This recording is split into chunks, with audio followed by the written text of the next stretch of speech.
Hi, my name is Asad and I'm taking the Spring 2020 class for Data Mining Capstone from the University of Illinois. I'll be presenting the research paper on TATC, predicting Alzheimer's disease with actigraphy data. This study was part of the Hong Kong's Alzheimer's disease study project and is contributed by Jia Li from the Chinese University of Hong Kong, Yu Rong, Tencent AI Lab Shenzhen, Helen Meng from the Chinese University of Hong Kong, Zhihu Lu from the Chinese University of Hong Kong, Timothy Kwok from the Chinese University of Hong Kong, and Hong Sheng also from the Chinese University of Hong Kong. So what is the purpose of this research? This study aims to early detect Alzheimer's disease by processing actigraphy data. Alzheimer's disease is a disease which targets elderly people by causing dementia and memory loss.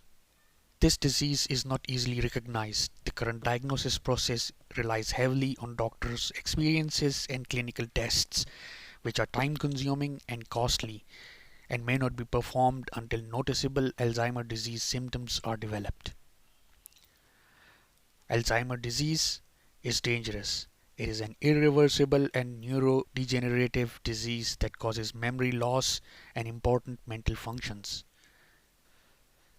This study aimed at predicting Alzheimer's disease efficiently and effectively by employing data mining and deep learning approaches on actigraphy data. This study presents a low-cost and effective solution to early detect Alzheimer's disease. The method used in this study is to use data mining approaches on actigraphy data to predict Alzheimer's disease. A 2017 study called Dementia Prevention, Intervention and Care have identified that physical activity could influence the Alzheimer's disease risk factors.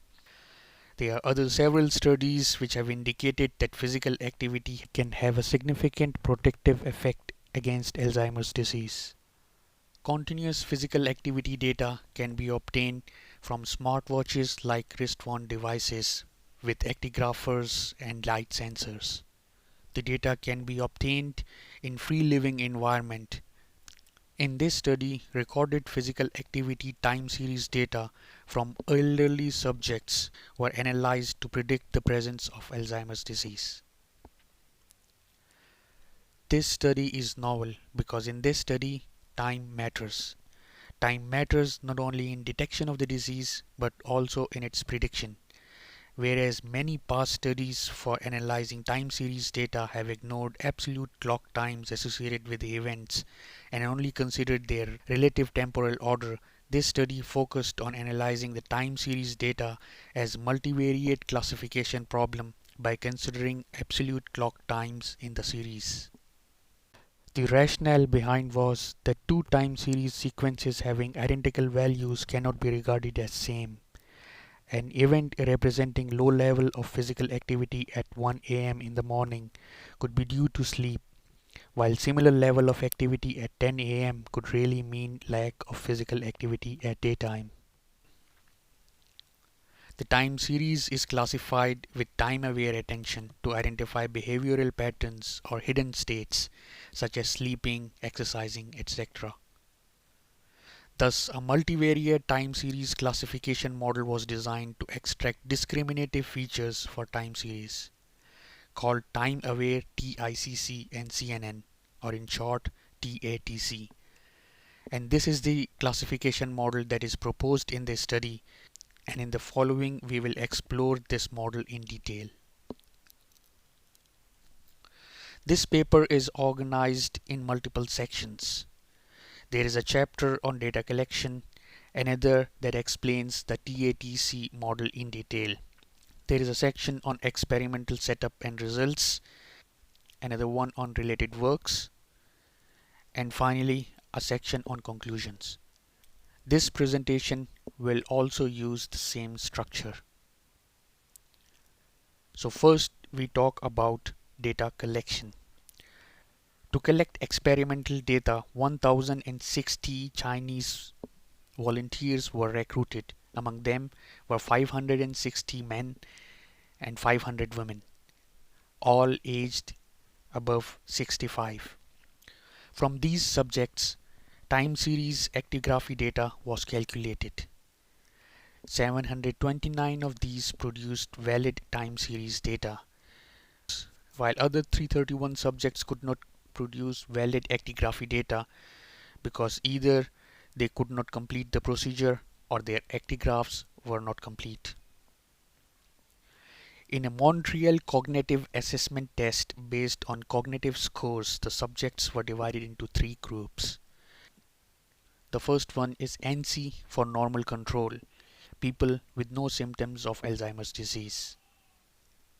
Mild cognitive impairment or MCI, those with noticeable symptoms that are not affecting them in their daily life. And the third group was Alzheimer's disease or AD, those having the Alzheimer's disease.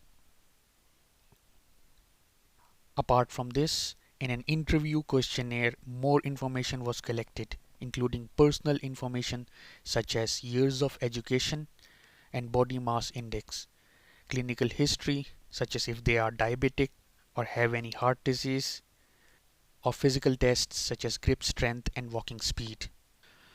To collect physical activity data, wrist-worn actigrapher devices were worn by subjects for 7 consecutive days. These devices recorded important physical activity every 60 seconds, and they had accelerometer monitors to track arm movements in 3 dimensions and ambient light sensors to record ambient light in the surrounding.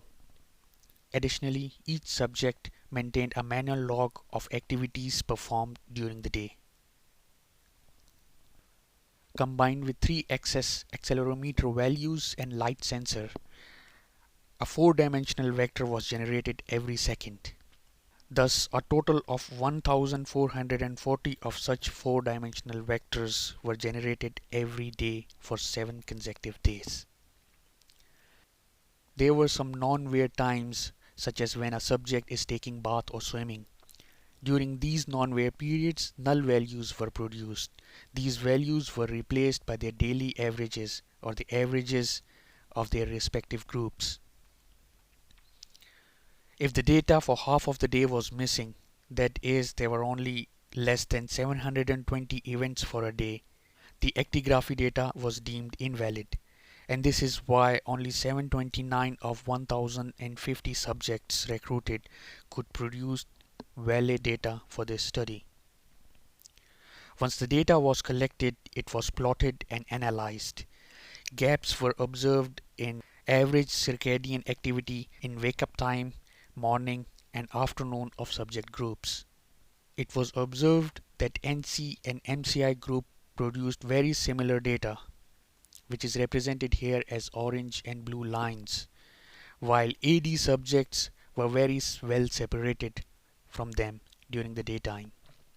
A big gap was observed in wake-up time, that is between 4 and 8 in the morning, in which NC and MCI subjects were quite active, while AD subjects showed little or non-physical activity. After collecting the data, a model was created to process it, called TATC model. In this model, two binary classifiers were created, one for AD versus NC group and other for MCI versus NC group.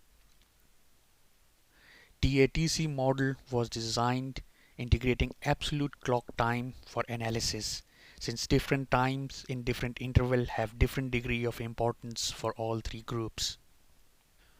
There were two parts of the model. First, for feature representation learning, and second, for time-aware attention mechanism. In composite feature representation learning, both supervised and unsupervised learning models were used to extract discriminative features of actigraphy data. In time attention mechanism, effects of circadian rhythms were learned. Let's first have a look at composite feature representation module. Two types of features were extracted. that were complementary to each other. The first type of features were daily behavioral patterns such as sleeping or exercising. These provided an interpretable representation of raw high-dimensional actigraphy data learned by Toepler's inverse covariance-based clustering (TICC) in an unsupervised way. Type 2 features were learned by convolutional neural networks in supervised learning approach by leveraging the class label of training data. Let's have a look at both. In TICC representation, the actigraphy data was expressed as timeline of behavioral pattern states such as sleeping or exercising. Toepler's inverse covariance based clustering or TICC was used to infer the hidden states of each timestamp. Each of these timestamps were assigned a Gaussian inverse covariance, represented here as omega k. The goal was to minimize the objective function of features with respect to hidden states, here represented by k. It is worth mentioning a penalty function to differentiate the current state from the previous different state. Beta here represents the penalty parameter and is used to dejitter whenever there is switching between states back and forth, so that abrupt jumps between hidden states are limited. To reduce the dimensionality of the model and thereby complexity, 1-minute intervals were aggregated into interval units of 1 hour. This not only reduced the dimensionality but also gave a time generality to characterize daily behaviors in larger intervals. Temporal representation with n equal to 24 units was computed with TICC. Besides TICC, convolutional neural networks were used to learn discriminative temporal features from time series in supervised approach. The time series was segmented into n equal length segments, n being 24 for each hour of the day. In each subsequence, 4 statistics were calculated, namely mean, standard deviation, maximum value, and cross-zero rate. These 4 statistics were combined with our 4-dimensional input vector of 3-axis moments and light sensor values to give 16 statistics per hour. Such 16 statistic combinations were calculated for each hour of a day.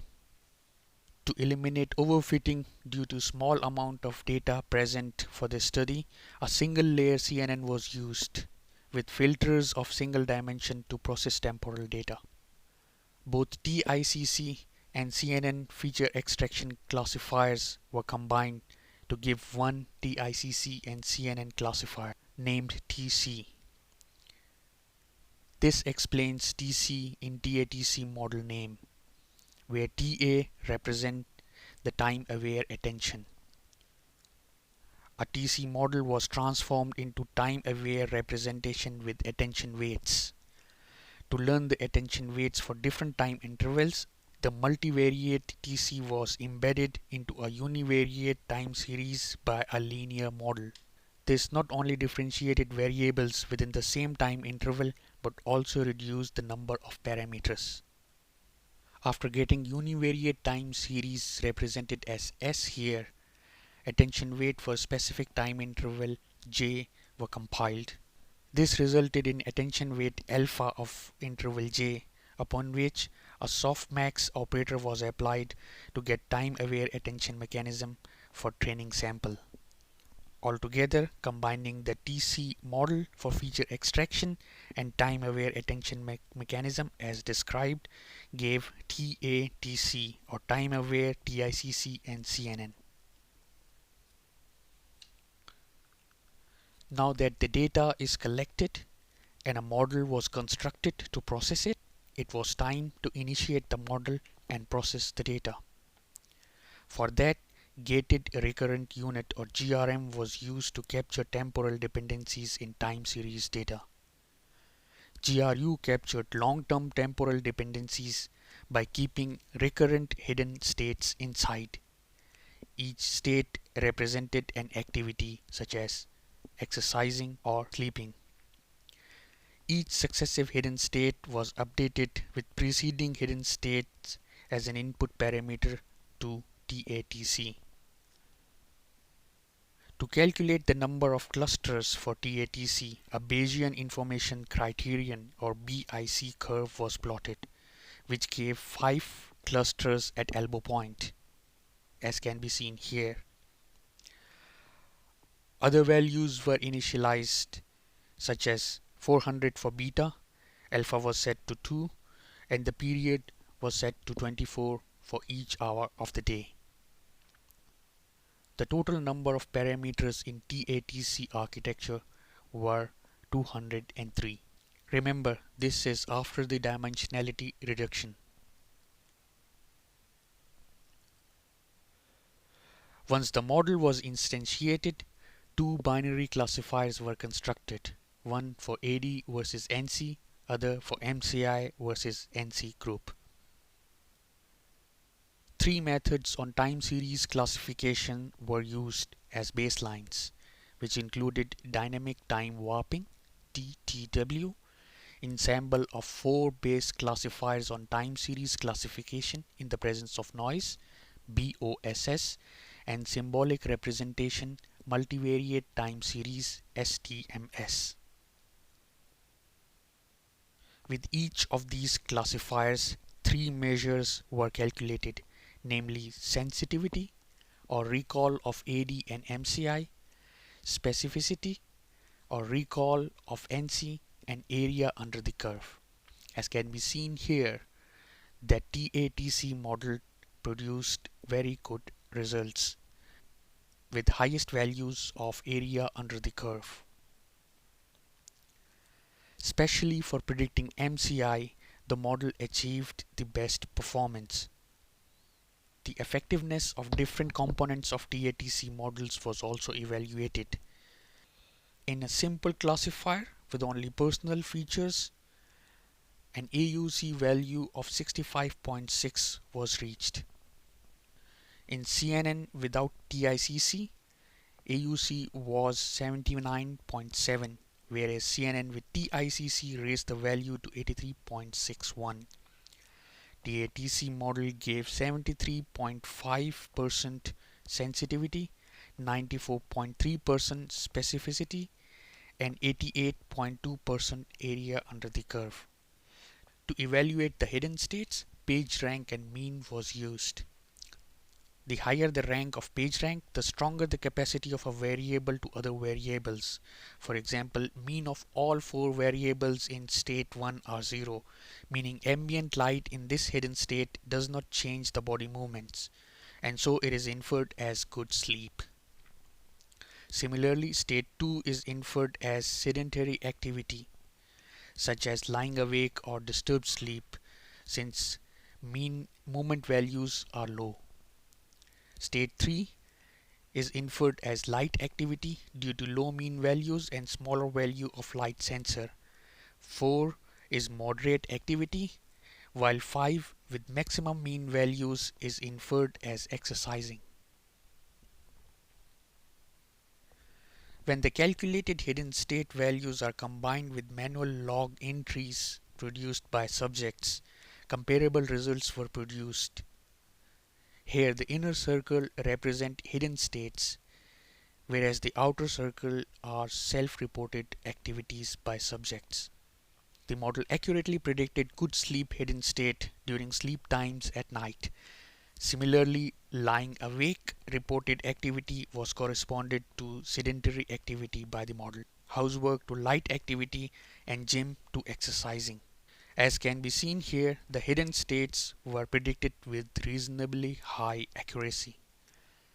The circadian activity of AD versus NC group were plotted and compared. As can be seen here, AD spent more time on good sleep and sedentary activities versus NC subjects. which were more active. Between hours of 4 a.m. and noon, NC subjects spent 20% time on exercising, while AD only 9%. Similarly, between hours of 8 a.m. and noon, 20% of NC subjects spent time doing moderate activity, whereas AD subjects spent only 13% of time on it. The average attention weight learned by classification of AD versus NC showed similar results as we have seen earlier by plotting raw actigraphy data, where there was a gap in recorded physical activity during morning hours of AD and NC groups. In conclusion, TATC takes a data mining and neural deep learning approach with time series attention for modeling the effect of circadian rhythm. It achieves promising prediction performance in terms of sensitivity, specificity, and area under the curve. It also generates meaningful interpretation of daily behavioral patterns or states of subjects. TATC provide an automatic low-cost solution for continuously monitoring the change of physical activity of subjects in a daily living environment. Now here are my thoughts on this study. TATC model provided a very novel way of gathering the data continuously by wearing wrist-worn actigrapher devices. The method of applying deep learning and data mining approach to predict Alzheimer's disease is ingenious. It provided an alternate and fast way to detect Alzheimer's disease than current clinical methods, which are costly and time consuming. TATC shows great potential and practical value in continuous monitoring of physical activity in early detection of Alzheimer's disease risk. In my opinion, there are multiple use cases present today for this kind of approach. The methods described in this study can be used to diagnose and treat other diseases. Wrist-worn devices can automatically collect data such as blood pressure, sugar level, pulse rate, and other vital statistics to control and cure diseases such as hypertension or diabetics.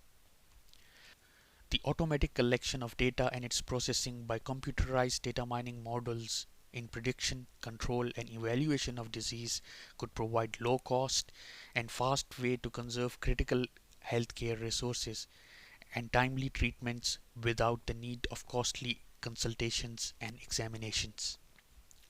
Moreover, processing of data using data mining and deep learning methods can be applied to novel viral diseases such as COVID-19 for evaluating the effectiveness of vaccines and medications. This concludes my presentation on this research paper. Thank you for your attention and time.